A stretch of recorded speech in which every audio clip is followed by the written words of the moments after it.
آگے دیکھیں اسی پیج پہ یہ جو ہے وہ حدیث چلتی ہوئی آ رہی ہے، کہہ رہے ہیں کہ چنانچہ روایت ہے کہ حضرت اسرائیل علیہ السلام کسی کی روح قبض کرنے کے لیے اجازت نہیں مانگتے، لیکن صرف رسول خدا صلی اللہ علیہ وسلم کی وصال کے موقع پر آپ سے اجازت طلب کی، اور حضور صلی اللہ علیہ وسلم کی اجازت سے قبض روح عمل میں آیا۔ یعنی کہ جب تک رسول خدا نہیں چاہتے تھے حضرت اسرائیل علیہ السلام ان کی روح کو قبض نہیں کر سکتے تھے، یہ رسول خدا کی اپنی مرضی سے کہ یہ جو ہے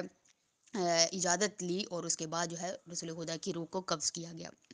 اس کے بعد دیکھیے 20 نمبر پوائنٹ میں جو ہے وہ ہم بعد میں پڑھیں گے، پہلے اوپر سے ہم تفسیر پڑھیں گے، خطبہ پڑھیں گے۔ تو خطبے میں دیکھیے کہنے کہ اب محمد صلی اللہ علیہ وسلم دنیا کی تکلیفوں سے آزاد ہیں، مقرب فرشتے ان کے گرد حلقہ بگوش ہیں، آپ رب غفار کی خوشنودی اور خدائے جبار کے سائے رحمت میں آسودہ ہیں، یعنی کہ اس وہاں جنت میں موجود ہیں۔ اللہ کی رحمت ہو اس کے نبی یامین پر جو ساری مخلوقات سے منتخب و پسندیدہ ہیں، اور اللہ کا سلام اور اس کی رحمت ہو، برکتیں ہوں آپ پر۔ پھر اہل مجلس کی طرف متوجہ ہوئے اور فرمایا، اللہ کے بندو، تم ہی تو اللہ کے امر و نہی کے مخاطب ہو، اللہ کے دین اور اس کی وحی کے احکام کے ذمہ دار ہو، تم اپنے نفسوں پر اللہ کے امین ہو، دیگر اقوام کے لیے اس کے دین کے بھی مبلغ تم ہو، یعنی ان لوگوں سے مخاطب ہو کر جو ہے بی بی فرما رہی ہیں، ان لوگوں سے کہ جو اس وقت موجود ہے لیکن جہالت کے پردے ان کی آنکھوں کے سامنے ہیں، وہ سن نہیں پا رہے، بی بی کے الفاظ کو سمجھ نہیں پا رہے، ان کی فصاحت و بلاغت کو سمجھ نہیں پا رہے، ان کی جو چھپی ہوئی بات ہے اس کو سمجھ نہیں پا رہے، کیونکہ ان کے آپ جانتے ہیں کہ ان کے اوپر جو ہے پیسے کا غلبہ ہے، دولت کا غلبہ ہے، خلافت کا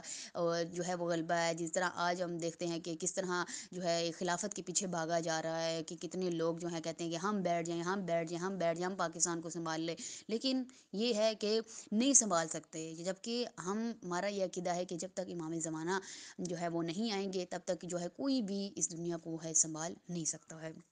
پھر دیکھیں آگے جو ہمارا 20 نمبر پوائنٹ ہے تفسیر کا، اس میں کہہ رہے ہیں کہ احکام خداوندی اور وحی الہی کے پہلے مخاطبین وہ لوگ تھے جو رسول خدا صلی اللہ علیہ وسلم سے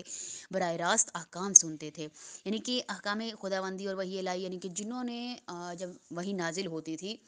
اور جب ہے اللہ تعالیٰ آیات کو نازل کرتا تھا حضرت جبرائیل کے ذریعے بھی، کبھی اور کبھی حضرت جبرائیل نہیں ہوتے تھے، ڈائریکٹلی رسول خدا پر آیات نازل ہوتی تھی، تو آیات نازل ہوتی تھی، جو رسول خدا جن کو سب سے پہلے آیات سناتے تھے، آیات کا ترجمہ خود آیات،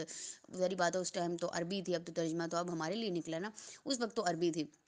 تو کہیں کہ رسول خدا سے جنہوں نے پہلے سنا، اب تو ہمارا یہی عقیدہ ہے کہ امیر المومنین سب سے پہلے سنتے تھے، اور امیر المومنین خود بھی جب وحی لے کے نازل ہوتے تھے حضرت جبرائیل کو دیکھتے بھی تھے، وحی کو سنتے بھی تھے، کیونکہ رسول خدا کا فرمان ہے کہ علی جو ہے وہ میرا خون ہے اور میں علی کا خون ہوں، علی میرا جسم ہے، میں علی کا جسم ہوں، علی میں کی آنکھیں میری آنکھیں ہیں، علی کا جسم، علی کا دل میرا دل ہے، ہر چیز یعنی وہ نفس رسول ہے، تو ہمارا یہ عقیدہ ہے۔